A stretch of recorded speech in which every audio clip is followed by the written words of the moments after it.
So you have to be the witness, you have to be present, you know, on that event, so you can describe it or find a way, find a cure or solution for it.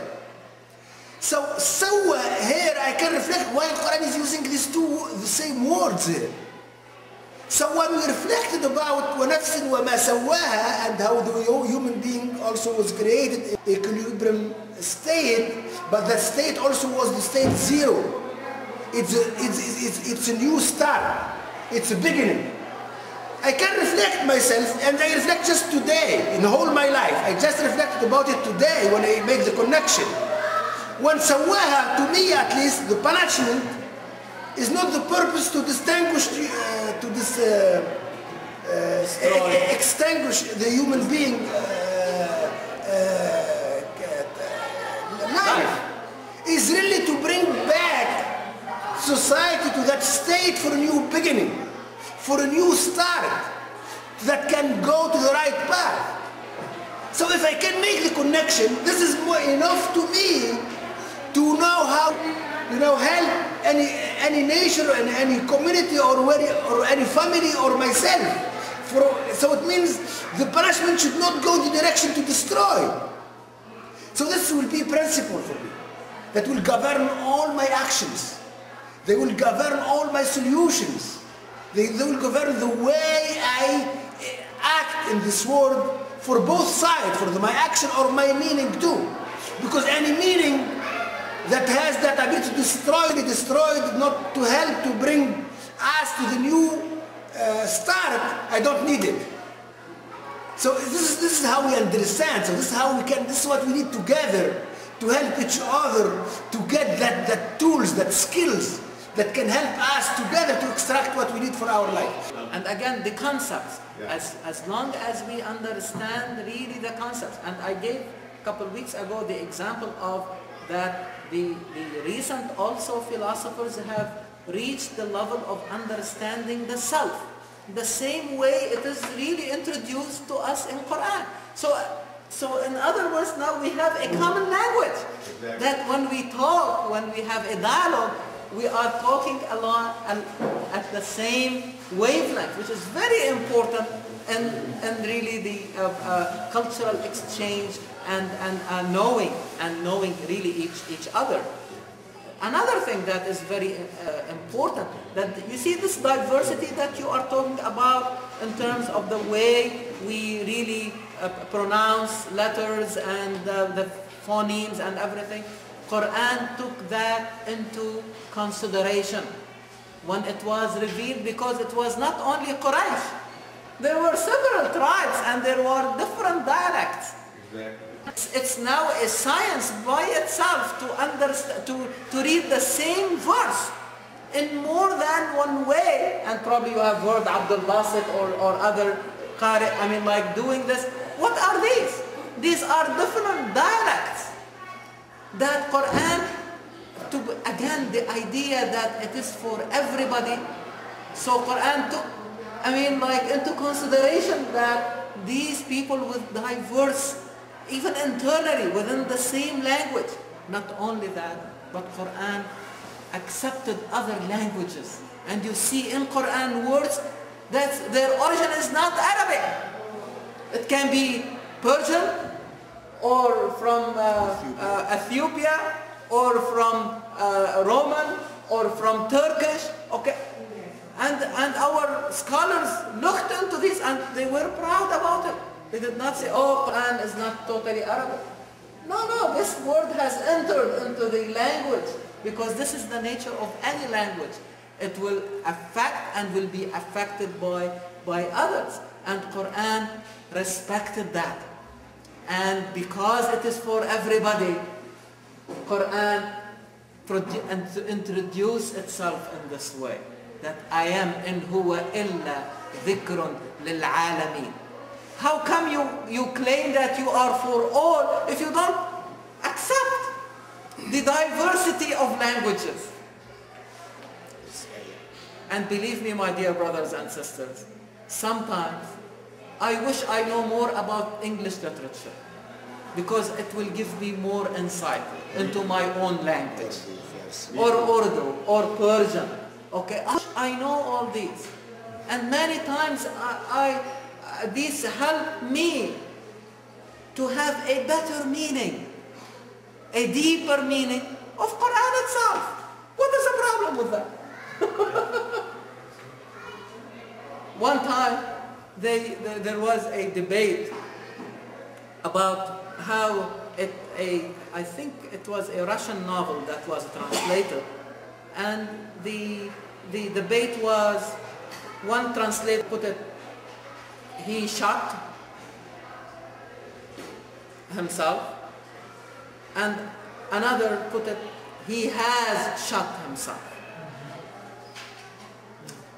I mean, one is in the present, one in the present participle. I mean, who was right, who was wrong? I mean, which reflected the real event? And my God, it gave me a very important concept in Quran, because there was this verse that talked about فَلِمَ تَقْتُلُونَ أَنْبِيَاءَ اللَّهِ مِنْ قَبْلِ. Min qabl means before, but taqtulun is in the present. How come that action took place in the past, min qabl, and Quran is using the present tense? What is the difference between the past and the past participle?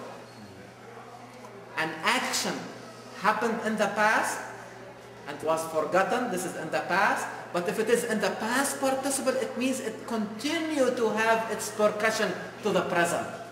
And Quran captured this. That this event happened in the past, but still you are suffering from the repercussions of that action. Quran put it taqtulun. You continue to suffer from the repercussions of an action that happened in the past. There was no way for me to understand. I understood it after I heard about this debate. You see how another language helped me to understand a very interesting phenomenon. Now I understand that the past does not die. You have heard this, that the past does not die. Because doesn't mean that things happening in the past will go away. But they may have some effect on the present and the future. You see what I mean? But it's really, you see how many sciences you need? If you count how many sciences we have used during this year, I think it will be a very long list. And you should be proud of that. And this is the way we need to bring. And this is the era that we live in, is interested in the integration of sciences. Thus we should fight with the state, because after the decline of the Muslim Ummah, and the Quran becomes just related, in our mentality. Imagine, and mentality that hereafter is not here. So this is why also we gather together to read the Quran after one of us pass away, and we bring people and we give them Quran just to read, because we should really fight this idea, fight this mentality. Quran is here to help us to make this life successful, that will be reflected in the hereafter. The hereafter is just reflection of this life. And we read Surah Yasin, and it says, لِيُنذِرَ مَنْ كَانَ حَيًّا. Quran is here to warn the alive, not the dead. The dead is gone. This is for you. You are still alive. You need Quran. So it means this is the point that we have, as Naji is trying to say, that it has become for barakah, for a blessing, or for the dead. The way we approach Quran today is not in our life. Although it's saying يُنذِرَ مَنْ كَانَ حَيًّا, Quran, the mission of Quran is to warn those who are alive. Shifa is a cure. Go see Al-Quran and see its attributes in Al-Quran himself, because he gives the attributes. His, his Mubin, he clarifies things. His Shifa, his cure. Hakim, he's wise. So take these attributes, and from the attributes, you will see the need and the meaning and how we should approach Al-Quran. This is it. Because not just Quran. So really we need to change all this mentality, all this what we learn and our relationship with Al-Quran, because Al-Quran, we need Al-Quran to generate life. When human beings really don't have all this type of tughyan disease, if you like. We need to have Al-Quran that can help us to build or to help human beings to realize themselves as human. That will be able to realize their mission in this world. And this is different work really. And this is different relationship between us and the Quran. The same thing, the different relationship between us and the universe. So to summarize, we have seen in all these chapters we discussed the emphasis on the role of Quran being the reference for the meaning for our actions. We need the universe, and we have seen so many images from the universe to help us to move and act in this existence. But we need to bring these two together in order to get closer and closer to Allah subhanahu wa ta'ala. And this remains and will continue to be the human project. Now, as we interrogate the universe to know how to act, and as we interrogate the reference, Quran, in order to extract the meaning for that action, okay, that will define you as a human being, defines me as a human being, and also as a society. And we have seen it in the last, chapter, Surah Ash-Shams, about how humans are the only creatures that have the capacity to define themselves by themselves. And we saw also an experience where a society was trying to define itself. They defined themselves, unfortunately, through their tughyan, their transgression, through their ashqaha, the most wicked among them, while Salih defined himself as Rasulullah. And his ayah, his sign, was defined as Naqatullah. Okay, you see how the applications of this interrogation will be really the end result. Okay, you will decide for yourself how you want as an individual or a society to define yourself. And I think, and I don't know if you feel the same way, that by this surah we can see a very important landmark during the Meccan period. And inshallah when we start next year, you will see that it's a new era, a new period of that, where new ideas will be discussed and explained. Brother Walid, this is very interesting, because there's no al wa nafsin wa ma sawa, wa shamsi, there's no al.